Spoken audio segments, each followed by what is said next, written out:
Welcome to our Middle East briefing program. Today, we kick things off with some big news. British journalist Sami Hamdi, who was detained in the US for over 2 weeks, is expected to be released soon. His detention was linked to his criticism of Israel's actions in Palestine, but both his lawyer and CAIR confirmed he's not involved in any criminal activity. It seems his outspoken views got him in trouble at San Francisco International Airport, but now, he's on his way back to the UK. Next up, let's talk climate politics. Australia's bid to host COP31 is hitting some turbulence. Originally aiming to co-host with the Pacific, Australia's plans are now uncertain due to Turkey's strong bid and internal political hesitations. The whole situation highlights the tricky balance between climate ambitions, geopolitical interests, and economic dependencies like coal and natural gas exports. The final decision might just land in Bonn, Germany, but the stakes are high. And finally, the BBC is in hot water again. A recent controversy over biased reporting and editing, especially surrounding a documentary on Donald Trump, has led to major resignations, including the Director General. This scandal, along with past controversies like Jimmy Savile and misjudged stories, has shaken the trust in the broadcaster. It's a turbulent time for the BBC as questions about media impartiality and leadership continue to swirl. Please continue to stay tuned for more details. The Guardian reports on Sami Hamdi, a British Muslim journalist detained by U.S. Immigration and Customs Enforcement, ICE, in San Francisco, amid allegations of overstaying his visa. Hamdi, known for his Middle East analysis and criticism of Israel's actions in Palestinian territories, was arrested a day after speaking at a CAIR event. Despite claims from advocacy groups that his detention was retaliatory and without proper cause, the U.S. government has agreed to release him voluntarily, emphasizing that he was an illegal alien and terrorist sympathizer. Hamdi's family and CAIR have condemned his detention as unjust, highlighting that no criminal activity was ever proven, and his only offense was speaking openly about Palestinian rights. The BBC reports on the turmoil surrounding the UK's national broadcaster, sparked by Donald Trump's threat to sue over a doctored video of his January 6, 2021 speech. The controversy led to the resignation of BBC Director General Tim Davie and news chief Deborah Turness, after the corporation was accused of editing Trump's speech to falsely suggest he incited violence. The BBC apologized, admitting the editing was an error of judgment, but the incident has ignited broader debates about bias and impartiality within the organization. Critics point to a series of scandals, including biased reporting on social issues and political figures, which have challenged the BBC's integrity and prompted calls for a fundamental review of its funding and editorial standards. Meanwhile, the BBC's internal struggles have intensified as the organization faces external pressures, with the Culture Secretary planning a review of the license fee amid the fallout. The corporation is also embroiled in a legal threat from Trump, who demands a $1 billion compensation for the alleged defamatory editing. This crisis has led to the resignation of key executives, with debates raging about the BBC's future direction and credibility. Despite the turmoil, some argue that the scandal presents an opportunity for the BBC to reform and restore public trust, while critics worry that ongoing political and ideological battles threaten to undermine its independence and role as a trusted news source.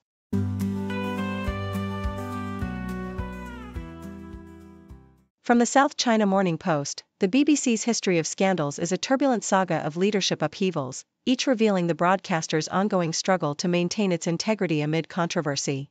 In November 2012, George Entwistle resigned as Director General after the Newsnight program failed to air a report exposing Jimmy Savile as a serial sexual predator, a scandal that shook public trust. Fast forward to April 2023, BBC Chairman Richard Sharp stepped down after revelations that he failed to disclose a conflict of interest involving a loan he arranged for Prime Minister Boris Johnson, highlighting the intertwining of political and broadcasting spheres. In 2021, Director General Tim Davie issued apologies following reports that Martin Bashir used forged bank records to secure his infamous 1995 interview with Princess Diana, an episode that tarnished the BBC's reputation for integrity. The turmoil continued into 2023 with the suspension and guilty plea of top news anchor Hugh Edwards, embroiled in allegations of paying a teenager for explicit photos and possessing child abuse images, a deeply disturbing scandal. In 2025, the BBC faced backlash for live-streaming a provocative performance at Glastonbury that included chants of "death" directed at the Israeli military, and for broadcasting a misleading documentary about children in Gaza that concealed a Hamas affiliation.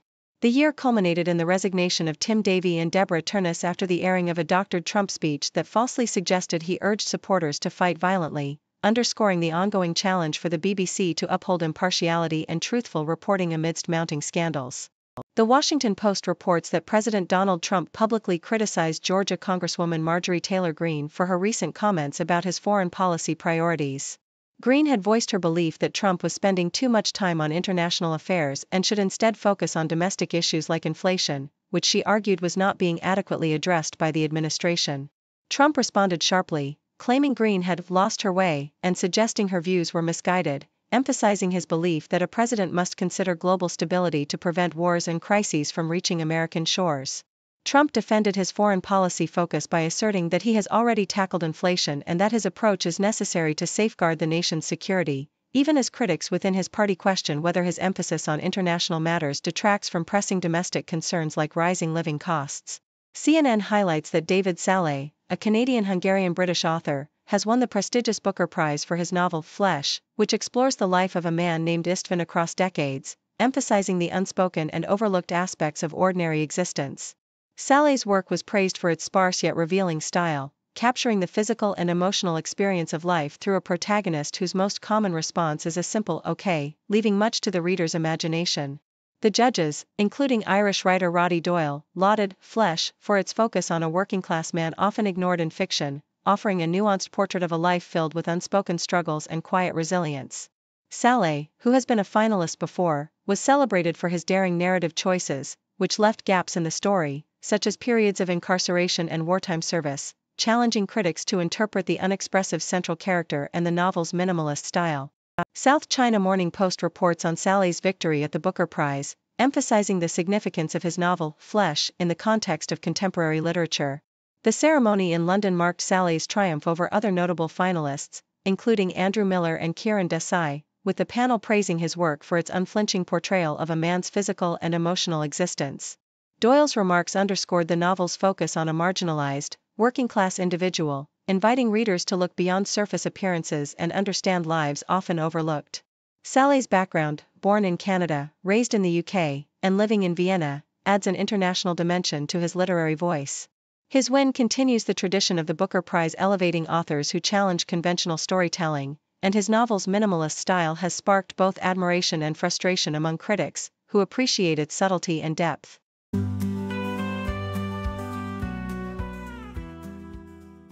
The Independent vividly recounts the explosive culmination of Season 2 of The Secret Lives of Mormon Wives, a gripping reality series that delves into the intricate lives of Mormon social media influencers, primarily focusing on Taylor Frankie Paul and her circle of friends. The season finale, titled The Book of Salvation, unveiled shocking allegations, including Jessine Gattacora's alleged affair with Vanderpump Villa star Marciano Brunette, which ignited a firestorm of controversy. Brunette's claims, made during a ski trip in Utah, suggested a clandestine romance with Gattacora, claiming it was more than just a kiss and that her husband, Jordan, was unaware of the full extent. Gattacora, denying public allegations, hinted at her willingness to speak out, while social media buzzed with anticipation for the truth.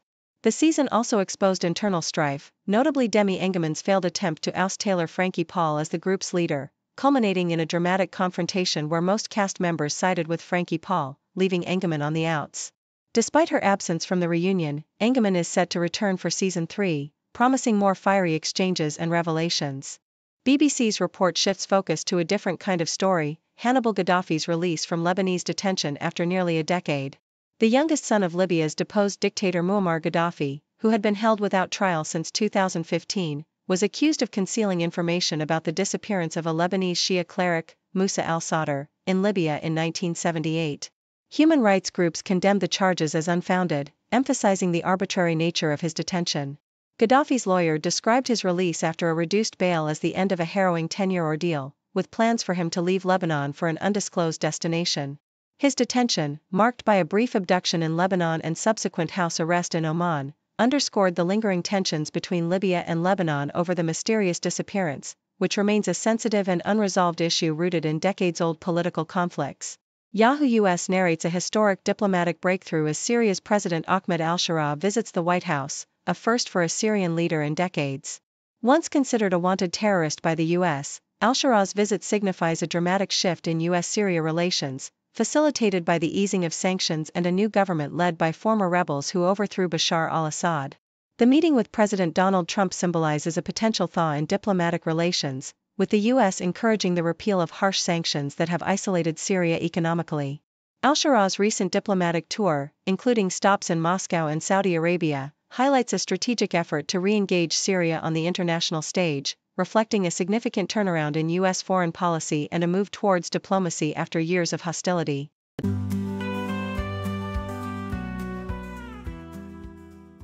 Thank you for tuning in. The content above showcases the latest briefing reports and analytical synopses, thoughtfully curated by the 6Do team. These insights stem from a wide array of reputable media outlets, think tanks, government sources, and specialized experts worldwide. We encourage you to explore these sources for a comprehensive perspective. Keep in mind that while the content may not always align with the official standpoint of 6Do Brief, it's not meant to be taken as absolute directives for decision-making. Comprising seasoned media professionals, learned scholars, and accomplished scientists, the 6Do team embodies a trailblazing, fully independent media entity. To customize 6Do Brief to meet your professional needs, you have the option to subscribe to a diverse array of briefings on our website, 6dobrief.com. Regardless of your location, you can conveniently receive 6Do Brief via email.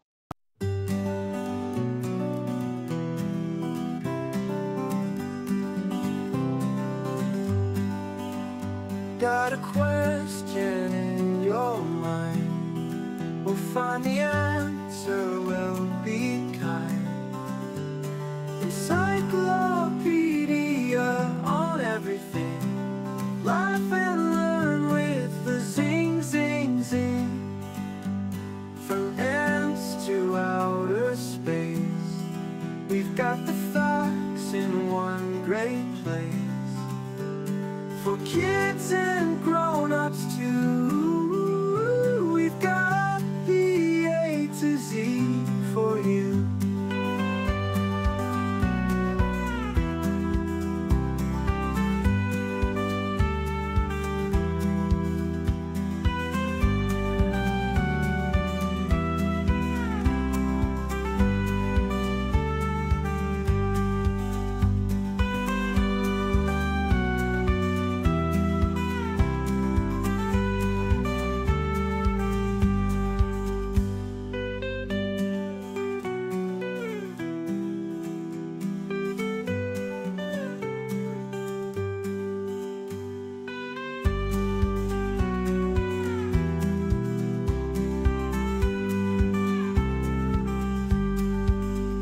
Got a question in your mind, we'll find the answer, we'll be kind.